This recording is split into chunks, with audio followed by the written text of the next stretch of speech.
So this summit is all about being a great leader, about inspiring and stretching your teams, thinking differently, and putting your people at the core of your priorities. And from the chat, it appears that some of you have really been engaging in terms of kind of thinking differently, and some great stuff coming through. And I think we probably all agree that without doubt, 2020 has been a defining leadership moment. And I think you probably also agree that it's quite easy or easier to be a great leader when everything's going well. But, you know, let's be honest, this year hasn't just been challenging operationally for you as business leaders, but also emotionally and personally as well. And if we're talking about a culture of care, I believe that starts with you as the leader of the business. So let me ask you a question. When did you last check in on your own motivation and how nourished it actually is? And at a deeper level, can you even actually articulate what your top 3 motivators are? Because most people can't.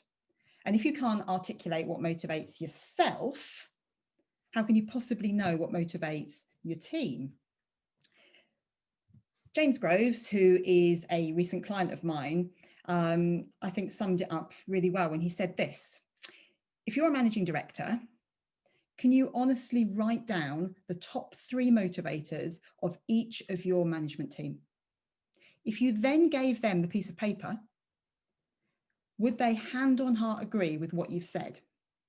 I doubt it. And he said that because that's what happened to him. Now, most of us are brought up to believe that we should treat others how we want to be treated. And whilst I understand the principles behind that statement, let's just consider an alternative. If my values are freedom, autonomy, and having an above average standard of living and material rewards, and my leader is motivated by meaning and purpose and control, and that's the way she manages me, then potentially we have an issue for misunderstanding and potential conflict. And ultimately, me probably feeling demotivated because I'm not getting what I need. So I say it again, treat others how you want to be treated. I think you probably know what I'm going to say. It's complete bollocks. Treat others how they want to be treated. Take the time to understand and really question what motivates them. Then you will ignite their motivation. Now, we probably all have very different definitions of what motivation means. And I'm sure we all think we probably know quite a lot about it. But to clarify, I see motivation as an energy or a fuel to really get you out of bed, to make things happen. So it's the drive that's within all of us. And none of us can expect to sustain such high levels of energy or fuel at times of stress and challenge, step in COVID-19, if we don't know what our top 3 motivators are, and we haven't put strategies in place to be able to nourish them. So now let's magnify this and let's think about our teams, our businesses, our organizations. I wonder how many of you are paying your people every month for having no energy, no fuel, and you're paying them for that. So consider what the percentage might be. 70%, 80, 50, you know, where might that sit for your organization if you're being honest? But whose job is it to fuel them up anyway? Now, this may be controversial, but I believe that as a leader, it is your responsibility for the motivation or the energy that flows within your business or your organization. Most businesses spend significant sums of money building people's skills, and they end up with a tremendous amount of highly skilled individuals, which is fabulous. But in my experience, many of them are probably underperforming. And the area that is so often overlooked, and probably why they're underperforming, is whether the individual actually wants to do the job. They may have undergone significant personality profiling to ensure they were the right fit. And Juliet spoke about personality profiling earlier. But what potentially may have been neglected is actually looking at what motivates that individual. And to coin a phrase by one of my colleagues, personality profiling does not get somebody out of bed on a Monday morning. Motivation does. Now, we measure everything in business: finance, sales, wastage, customer service. But what about motivation? And I know there's been quite a lot of talk already about measuring stats and things.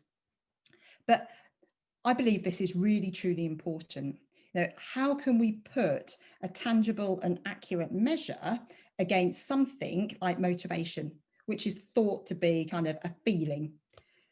So I'm delighted today to share with you the work of James Sale, who's made it really easy to get that measure within about 10 minutes.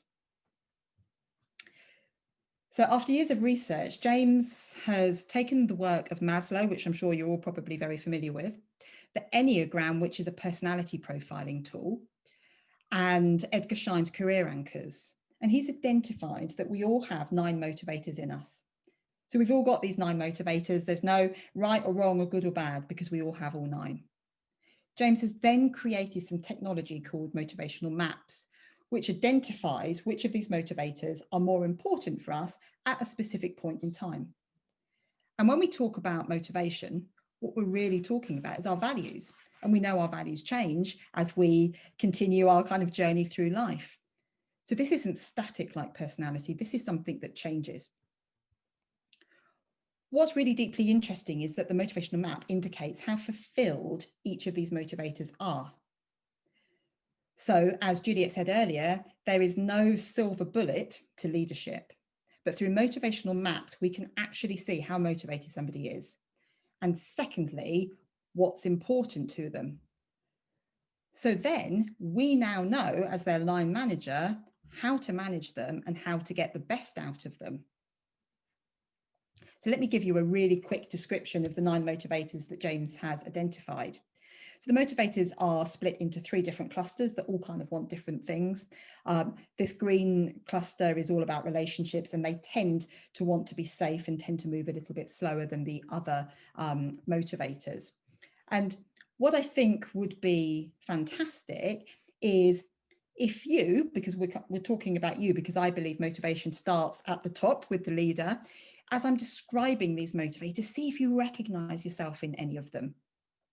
What might be your top 3 at this moment in time? And also consider, on a scale of 1 to 10, 1 being poor and 10 being brilliant, how fulfilled are those top 3 motivators for you? Actually reflect on that. So these green relationship motivators, so the defender is really seeking some security, and everything that they're doing is about feeling safe. So they like things to be predictable. So during COVID and working at home, these are the people that you need to be over communicating to. The motivator around the friend is very much around having that sense of belonging, which I was referring to earlier when we were having the chat. So those people still need to be really connected to the organization, in particular if they're working at home. They want nourishing, fulfilling relationships at work. And the star is all about having social recognition. So they're really motivated by awards and certificates and medals and job titles. The red achievement motivators are much more about living in the here and now. So they are very present focused. And they want to get the kit out the door or the sale in. So the director wants to have control and influence over people and resources. They want to be the boss and make critical decisions. The builder is all about having an above average standard of living. They desperately want to have this above average living, whatever that might be for them. The expert is all about being a master of their subject. So they want detail. And then in the growth cluster, we have the creator, which is all about innovation and thinking differently.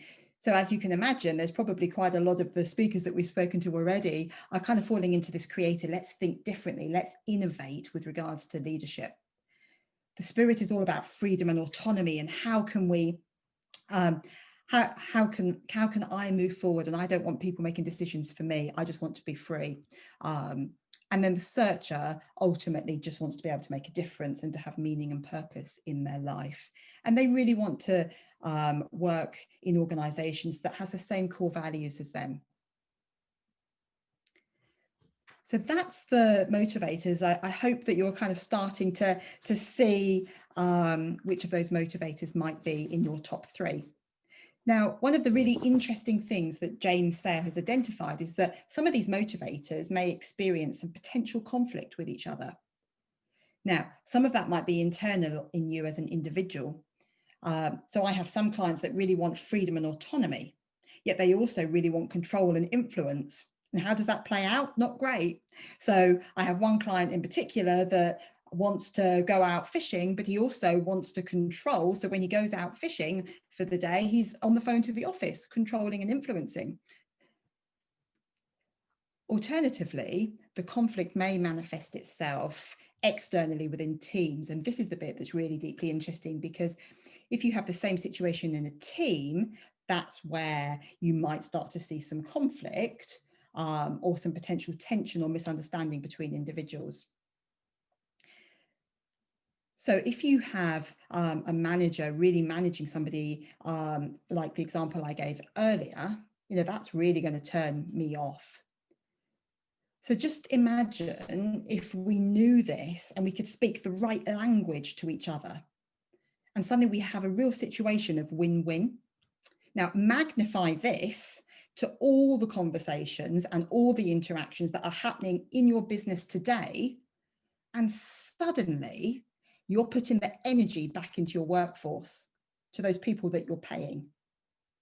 And just imagine what your whole team could achieve if they were motivated in this way. Isn't that worth considering? Thank you. Nigel. Yes, I've tried. I just remember to unmute myself. My answer to that question would be yes. Yes, absolutely. That would be worth considering. And it amazes me, like we've said, several speakers have said this in several different contexts today. It amazes me that we're still having to have some of these conversations, because all of these things, one of my colleagues used to refer to me as gobbo, which didn't mean what I thought it meant at first. It stood for glimpses of the bleeding obvious, because he said that was the thing I tended to do. But actually, I was a bit offended at first, and I thought about it, I thought, actually, no, that's true. Because a lot of this stuff is stuff that people kind of know, but have forgotten, and or haven't brought into a bit kind of, haven't really brought it into front and focus. So what do you think senior leaders could do to open this conversation up, do you think? Okay, and great question, and I really want people to kind of have some good takeaways, because this, just like you say, is not rocket science.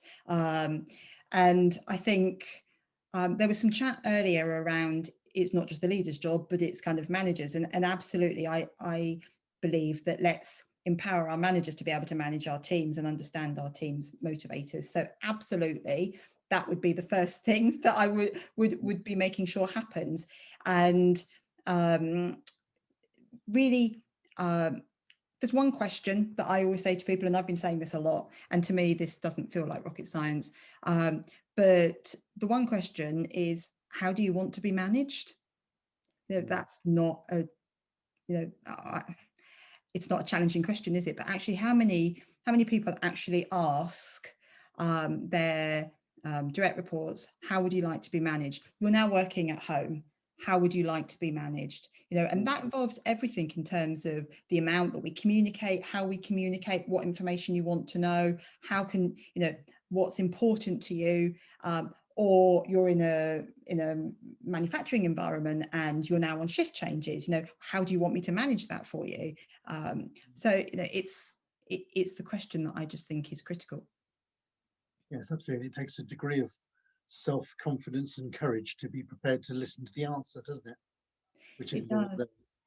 Yeah, absolutely. And and the other thing I would say to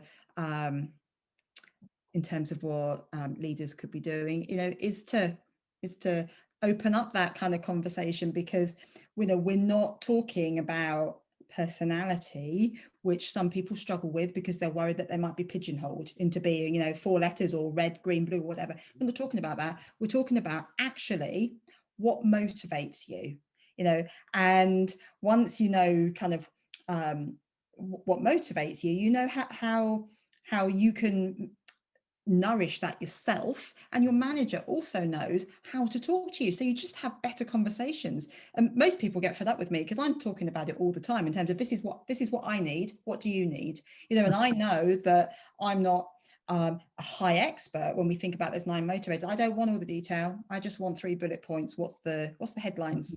Then you engage with me. So it's about adjusting ourselves, and of course leaders of business can't do that to everybody in their workforce, which is why it's really important that they help their team leaders, middle managers, whatever level, to be able to kind of give them the skill set to be able to do that, and to encourage them to do that. Absolutely. I think, and the point you've alluded to there, I mean, your motivational map will change over time, many times, won't it? And what's fascinating is those of my clients that I've been working with before and during lockdown, and how people's motivators, whilst their motivators might not change, actually how fulfilled they are has changed for some people, especially, and this is no surprise, around security.